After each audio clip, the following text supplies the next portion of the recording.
And welcome back, everybody. I say welcome back, of course, because it's our second episode in the span of like an hour and 45 minutes. Looking at the clock just to make sure I get these numbers right. This is Old Man Squad Fantasy Basketball. I'm your host, Dan Besperson. Today, we're trying out something new. This is a Twitter feature that I am turning into a podcast.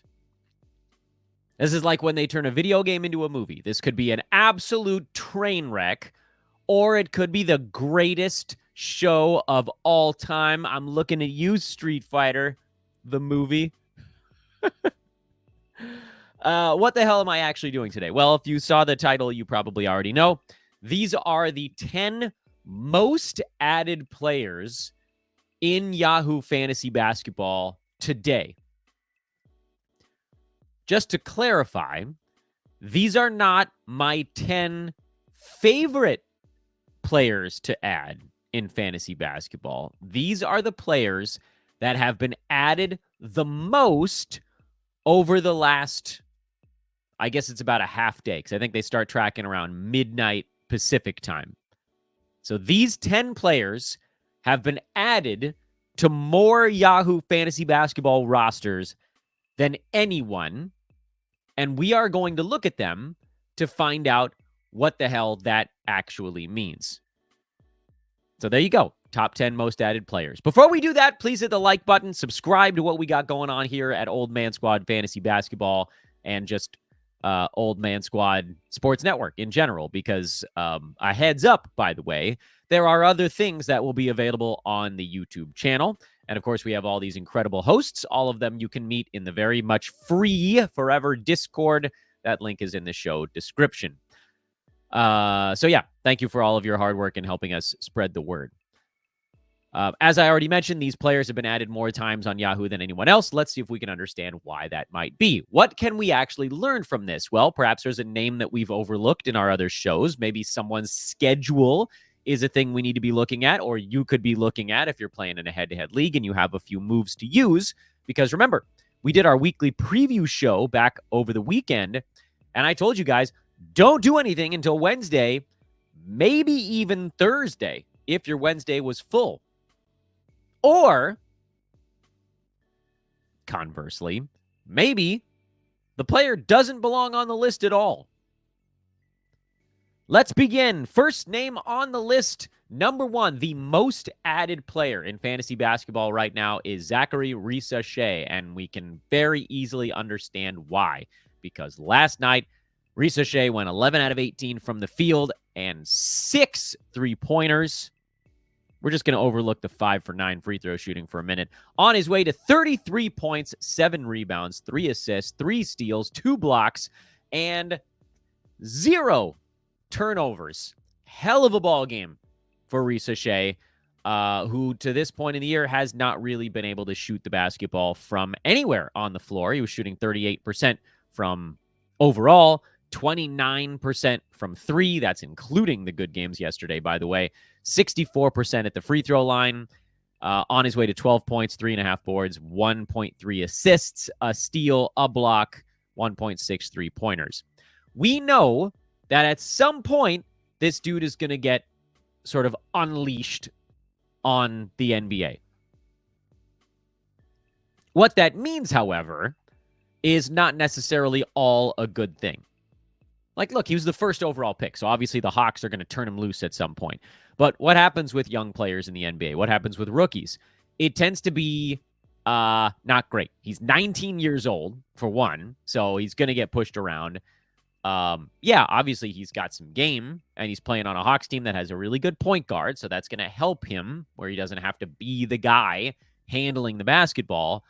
But the learning curve, we've talked about this 1,000 times about other rookies over the years. There is a huge learning curve, and you're seeing it play out. But of course, the learning curve isn't guy gets the tiniest bit better every day. He doesn't shoot 32% in one game and then 33% in the next and 34% in the one after that. It's going to look like a wave with peaks and valleys that you just hope has a best fit line that slopes slightly upwards. And after a lot of pretty freaking bad ball games with one I would argue, decent one mixed in there when that was on the 30th of October in Washington. He had 17-6 and was relatively efficient in doing so. Now he had the big one. But of course, I got to be a buzzkill a little bit here as well, because every big one is usually matched with a small one. And if you're expecting Risacher to just suddenly be a first rounder from this day forward, I got bad news for you. But from a fantasy standpoint, we can understand the ad. And if you're in a head-to-head league, he probably belongs on your roster, because the reason this was even feasible is that Bogdan Bogdanovic and DeAndre Hunter are both out. Bogdanovic for a couple of weeks. Hunter, it sounds like he's close-ish, but we don't really know what he's going to do with his body when that happens anyway. So head-to-head, I think he belongs on rosters. Roto, I would not use him against a games cap, because it's just as likely the next one comes out. He shoots 4 out of 13, has 11 points and a couple of rebounds, and mostly just tanks your percentages on the way. BetOnline is the world's most trusted betting platform and your number one source for online betting. From the earliest odds to in-game live betting, BetOnline provides you with all the action and the ability to watch the games as they happen. BetOnline has the largest selection of odds on everything, from football to the NBA to college basketball to NHL to UFC and MMA. So head to BetOnline today to get in on the action with America's most trusted site for online wagering. BetOnline, the game starts here. Number 2 on the most added list, and again, I will reiterate, these are not my 10 favorites. These are the world's 10 favorites, and we're breaking down whether or not we agree with that sentiment, is Toumani Camara. And this is one that needed to be on the board and has been, honestly, in like small incremental bumps. And then finally, for some reason, his last ball game was the one where people were like, oh, Toumani Camara, I get it now. And it wasn't like he did much more. He had 16, 5, and 4 with a steal, a block, and 2 3-pointers. His previous game, he had 7 and 10 with 2 steals and a 3-pointer. The game before that, he had 13, 3, and 2 with 2 steals and 3 3-pointers. Like, the only difference was that he had 4 assists, which he hadn't had for like 5 games before that. But the minutes have been there all season long. The steals have been excellent to this point in the year. The boards and assists have actually been kind of okay. He hasn't scored much, so I guess the 16 points was the thing where people went, ooh. But 16 points is not an eye-popping number. I don't know why all of a sudden he became so heavily rostered. I do know that one big deal is that he's on one of only 6 teams that's playing tonight, so that's certainly part of it. But this is a guy that's been good enough to be on rosters basically since the first game of the year. He's number 94 in 9-cat. Some of that is the low turnovers. A lot of that is being hyper elite in steals to this point with 1.8 of them, and just sort of like not really hurting you a lot in any place besides points, basically. But at the same time, y'all are running too late on this one, because Shaedon Sharpe might be back as early as tonight, and the starting spot that he's taking probably belongs to Toumani Camara. I don't think the Blazers played yesterday. They played in New Orleans back on that 15-game Monday. That was when he had his 16-point outburst. But, like, looking at this team, I guess it's possible that Denny Avdia slides to the bench, but it sure seems like Camara at small forward is probably the guy that gets pushed over by Sharpe, who's more of a small forward anyway. And maybe that, I don't know that it matters all that much who starts between Avdia and Camara. It's just one more guy that is going to get ramped up. So it's not like tonight Shaedon Sharpe's going to come out and play 30 minutes and everybody, things are all going to get blown up. But over the next week or two, they probably do get blown up. So my take on this one is, okay, fine. Like, I get it. Portland's schedule, they play tonight, which all by itself makes their schedule a better one this week. They also play tomorrow on a busy Friday, and they play on a busy Sunday, a busy-ish Sunday. So it's not like they have a great schedule. Playing tonight is useful. They are starting a 5 games in 7 days stretch. So that is a reason to think, okay, I'll ride Camara through Wednesday of next week, but you might be sitting on an overload day tomorrow. So my feelings on this is that this is probably too late, and this should have been someone picked up a ways back. But if you just, if you have moves to blow, I guess that's where you get to that one. Julian Champagnie is number 3 on the list here, and I agree with this one. Champagnie, I think, is a pretty good pickup. I know he didn't have a great game yesterday, but nobody on the Spurs did. Devin Vassell, Jeremy Sohan, both Sohan. I'm doing it like the Adam Sandler movie. Jeremy Sohan, both of those guys out. So Champagnie has pretty much all of the wing space he could possibly desire. And the nice thing that he does that Keldon Johnson doesn't is get defensive stats sometimes. So that's a way to kind of float his value, even if the other stuff isn't working great. But he's just going to be out there so much that I don't know how you don't want Champagnie as a pretty trustworthy injury play. So I'm in on this one. I think he's got a little window here, and I think Vassell is practicing with the Spurs G League team, if I'm remembering the last update. So he can't be that far off, but however far off he may be, I think that's enough time to roll with this one. Give Champagnie a few days here, see what you can get. And look, it's not going to be earth-shattering numbers. These types of guys don't put up earth-shattering numbers. But if you look at the previous ball game when Sohan went down, Champagnie played 38 minutes. That's a lot of minutes. You don't have to be very good at fantasy basketball as a player to put up stats in 38 minutes. Pretty much anybody can do it. You give me almost any player in the NBA playing 38 minutes, I will put them on my fantasy team. Number 4 is Delano Banton. Nah, man. Nah. And I get it. Like I just said before, he's on Portland, and his team plays. And in their last ball game, back on Monday, he shot 8 out of 9 from the field for 20 points with 2 steals.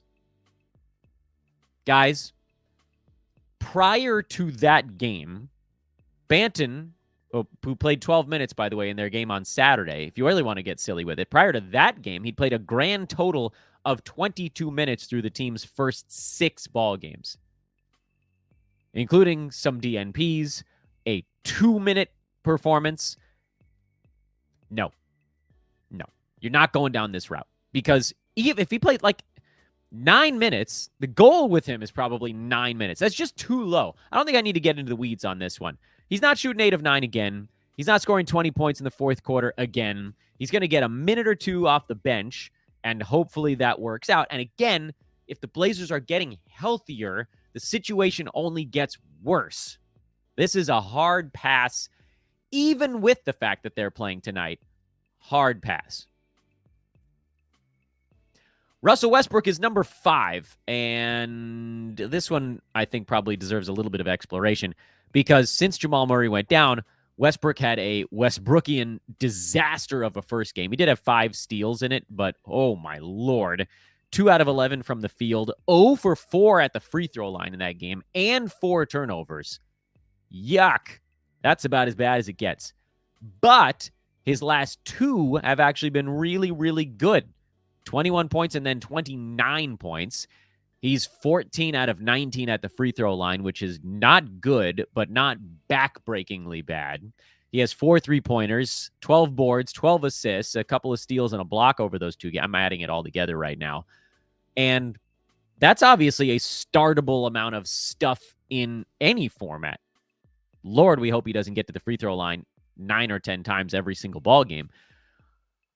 Oh, so let's do the easy part first on Westbrook. If you're in a points league and Jamal Murray's out, Russell Westbrook is a must-add, must-start guy.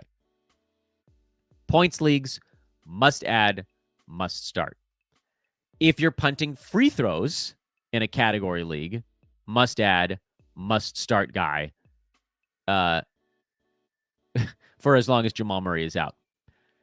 If you are not punting free throws, I don't think I can, in good conscience, tell you guys to play Russell Westbrook because we know the big field goal percent games are going to wear off. And that's okay. Teams can you can weather it. A bad field goal day, if he gets you 6 boards, if he gets you 6 assists, if he gets you a steal, you can kind of stomach that stuff. But if he comes out there and he shoots 7 out of 10 at the free throw line, repeatedly all week long, it's going to bury you.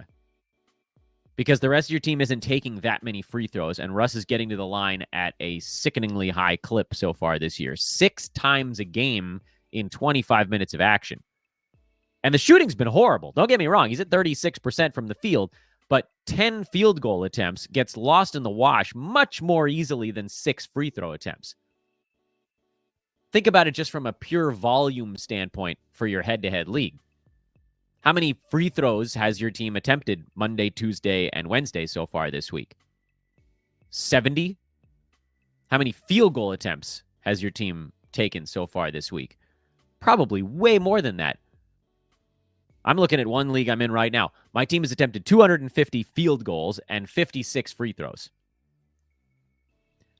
So going 3 for 5 at the foul line is actually way worse than going 3 for 10 from the field, which is crazy to think of it that way. But just from a volume standpoint, the drag on the overall number is bigger because there aren't that many of them. 10 field goal attempts is a little tiny portion of the overall number. 5 free throw attempts is big. It's like almost 10%. I think 10 field goal attempts is like 4% of just the team that I'm looking at. And I don't know exactly what yours is, but I'm guessing it's somewhat close to that. So I can't do it, is the short version on that. I can't do it in straight 9-cat without a punt. But if you got a punt, it's probably fine. Maybe if you're bunting turnovers, it could potentially squeak through. But boo, man, there's a game coming here, and I don't know when it's going to happen, but probably soon. And it's going to be so bad. Patrick Williams is number 6. This is schedule related. I feel fairly confident in loudly proclaiming that because Chicago, unlike Portland, we just talked about, Chicago goes on both of the low traffic days. They play today and they also play on Saturday. Those are the 3 and the 4 game days.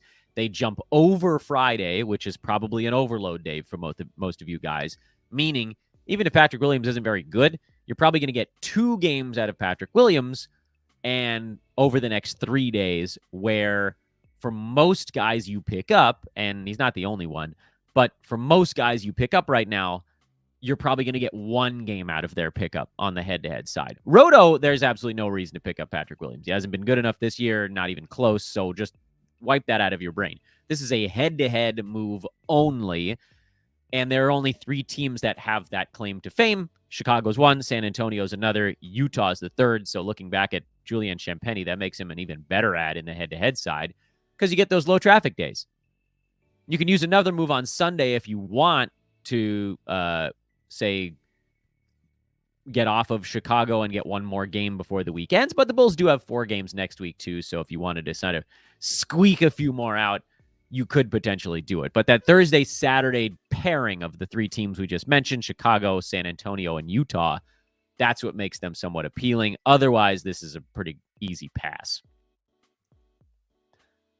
Goga Bitadze is number 7 on the list. And, of course, the fact that Goga's all the way down at number 7 tells you how much of this list is getting dictated by the low-traffic Thursday. I think you could argue that Camara, Banton, Patrick Williams, Camara could be there anyway, but at least Banton and Patrick Williams, there's no way they're going to be on this list if their team wasn't playing tonight. You could make an argument for the rest of these guys, and Goga belongs in the top 5 in terms of ads today because it looks like he's jumped over Mo Wagner. I shouldn't say over, because, and I mentioned this on the morning show doing a recap of yesterday's action, Goga had a great game. 10 points, 12 boards, 3 blocks, 50% from the field. That's awesome. Also had a steal mixed in there. The big thing with Goga wasn't necessarily that yesterday's game was a good one. It was that last year we had a nearly 30-game sample size of what the Magic did when Wendell Carter Jr. was out. And last year, Goga and Mo Wagner basically split the center minutes when Wendell Carter Jr. was gone. And you can go through the box scores from last year. There's this colossal run between the beginning of November and like the end of January where Goga's minutes went 26, 22, 21, 21, 24, 26, 21, 22, 31, 31. And it was, I don't know if maybe Mo Wagner was out for those ball games, But then it went back down to 19, then 20, then 24, 24, 15, 24, 28.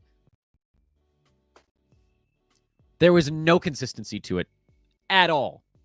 And it's possible, like looking at last year again, there were some times in there where he had bigger minutes for 2 consecutive ball games, and then boing, off a cliff it went, even though there was no massive personnel change. So is it just that the sample size with Goga is the first 2 games that Wendell Carter Jr. missed? Yeah. 100% of his fill-in games right now, he's won the Lions' share of minutes. We haven't had the Mo Wagner win the minutes day yet. But I think it would be, and we're probably already, frankly, too late on this one, but I'm going to join the Goga bandwagon. The bandwagon. There we go. I got there. Because what if the third one is another Goga day, and then the fourth one is another Goga day? What if it, this year, with the way the Magic are built, what if Goga's the fit? Where last year they felt they needed more offense, and maybe this year they don't feel they need more. Although I would, with no Paolo, I would argue they probably do need some offense. But maybe that's the choice this time. Oh, we got to stop some people. Like we're not gonna beat someone with offense without Paolo. So let's go beat people with defense. Let's go Goga over Wagner. And if that's the case, then he needs to be on rosters. Now, if he comes back out in the next one and plays 19 minutes and Wagner plays 26, okay, then we get, I think, a pretty good piece of data that it's going to be a lot like last year. But in the 2 games so far, it's been Goga win and Goga win.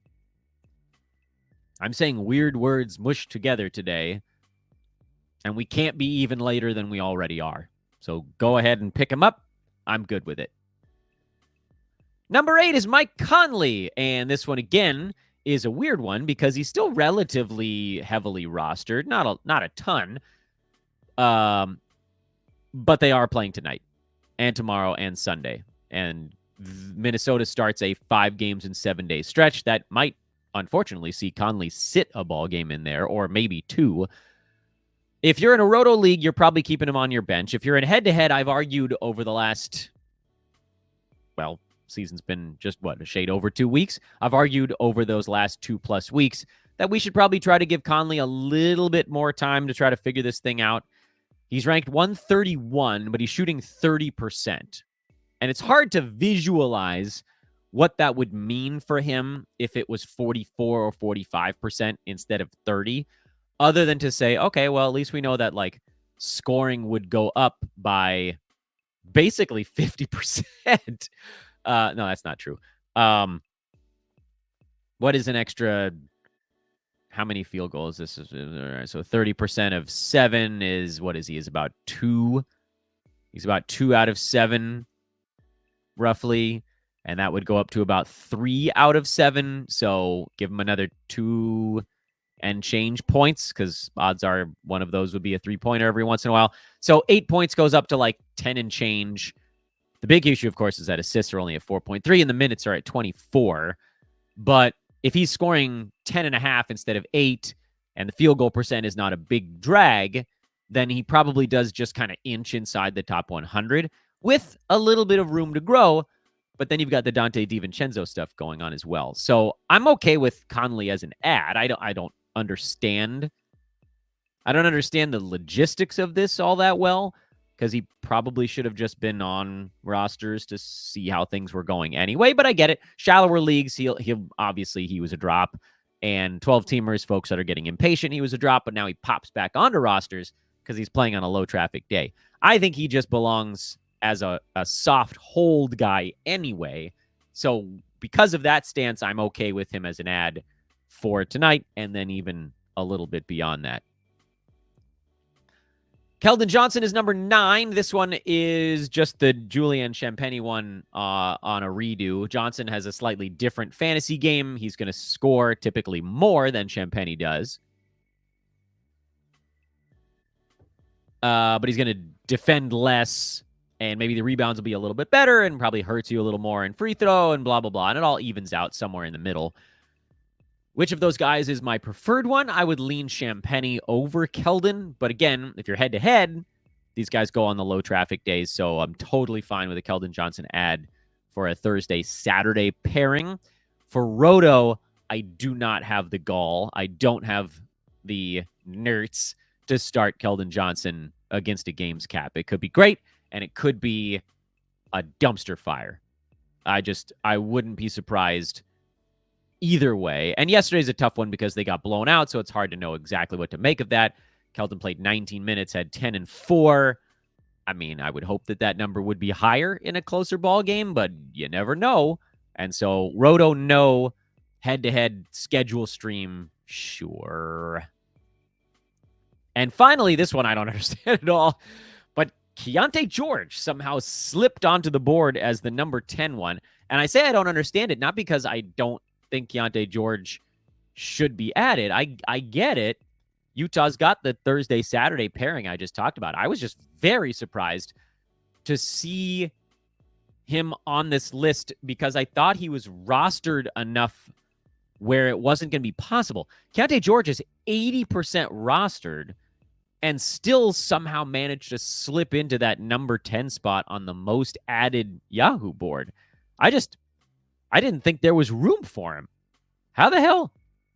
How did he wedge himself in there? Now, it's been, other than the most recent game, it's been a very difficult start to the year for Keyonte George. He's had 16 points and 7 assists, which is lovely, but everything else has been unmitigated disaster. He's shooting 33% from the field, 29 from 3, under 80% at the free throw line. That was a thing we at least thought was going to be a positive for him this year.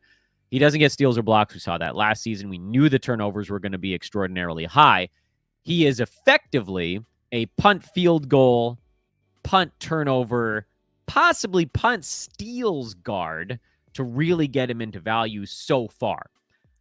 I would expect that the field goal is going to get better. 32.5%, 33% is probably not where it's going to be long-term. You would think it would creeps up. He was 39 last year, and you hope a player gets a little better between rookie and sophomore year, but you also certainly would expect them not to get worse. So that 33 is going to get up to, I would think, 39.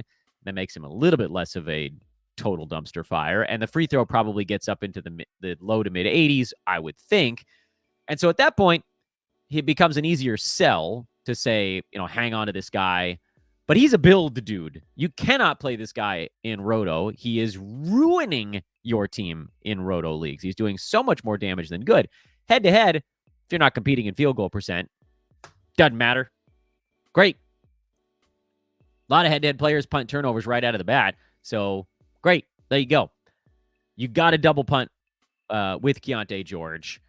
But pivoting back to the fact that he somehow made the 10 slot on this Yahoo list, which, again, my head was like, what? How the hell? I mean, if you drafted him, which, you can go back to my buckets from before the season. I very specifically told you guys, do not draft this dude unless you are punting hard. If you drafted him anyway, you literally have no choice but to see this thing through. Because the counting stats are good enough that you kind of have to. If you didn't draft him, I think you just sort of let this thing float. Kind of, he's been better than Scoot, at least. So there's that. Because you can see the upside. The last ball game, he went crazy. A huge game. 33 points, 9 assists. The free throw number was good. The field goal was only, kind of not great, but who cares when you hit 6 3-pointers and that's the other stuff you do. But that's obviously the good, and you sort of have to blend that with the bad, and then Jordan Clarkson's coming back, and Larry Markkanen's coming back. So I think it's going to be kind of a long and weird year for Keyonte George. Roto, I want nothing to do with him. Head-to-head, if you, you might as well just have him on your roster. Because, I guess, what are these 20% of leagues where he's not rostered? I would assume they are Roto leagues, right? Roto leagues where nobody is punting field goal and turnover. Head-to-head, someone's always punting one or both of those things. So that's why he's so heavily rostered. But he's a confusing one. It's weird that he's on this list because I didn't think he was dropped already. And it's weird that he's on this list because Like, I guess these leagues are shallow enough where he can be a schedule play. Okay. All right, so that was our first look at the top 10 most added. I don't know how often I'm going to do these shows, but I will say this. If you liked it, please say something about it. It really does matter. I need feedback in real time on these things. So the like button helps. That obviously is the very quick and painless way of saying this was useful. But if you have an extra, 6-7 seconds, you can even write in the comments what you did or did not like about it. I will not be offended if your comment is like, this didn't help me. Okay, fine. Maybe we won't do it as much. I wasn't planning on doing it more than every few weeks anyway, but like if this was a big win and people really wanted to hear me talk in depth about 10 of the more buzzy names going on right now, great. And maybe it makes more sense to do these shows on really busy days so we don't have 3 or 4 of the 10 slots occupied by the Delano Bantons and the Patrick Williams of the world, who are only on there because their team plays and, 24 teams don't tonight. Anyway, that was fun. I enjoyed it. I like talking about these guys a little bit longer instead of having to blitz through them in a box score show. I'm Dan Bespris still. Even at the end of the show, I remain Dan Bespris. At Dan Bespris on social. Please do follow over on Twitter. I insist upon it. Hit that like button if you liked it. Subscribe, because we're just going to keep trying fun stuff until we figure out what things stick to the dartboard. And if you have a moment for a 5-star on iTunes or Spotify, I would obviously appreciate that quite a lot. Check out the Google Sheet in the show description. It's free. It's got a streaming board. It's got our injury replacement board. It's got the buckets we talked about. And I'll leave the list up on the screen for a minute after I go. But for now, we're done. Tomorrow, we will have the big week in review episode. That'll be dropping a little bit later because we have something at my kids' preschool in the morning. And we'll see if there's another one to throw at you on a Friday, maybe a Thursday recap. Oh, big weekend preview. Oh, my goodness. I almost forgot. So we've got the big week in review and the big 30-team weekend preview. That's all coming up tomorrow here on Old Man Squad Fantasy Basketball. Thanks so much for listening, everybody. Again, I'm Dan, and I'm out. See you later.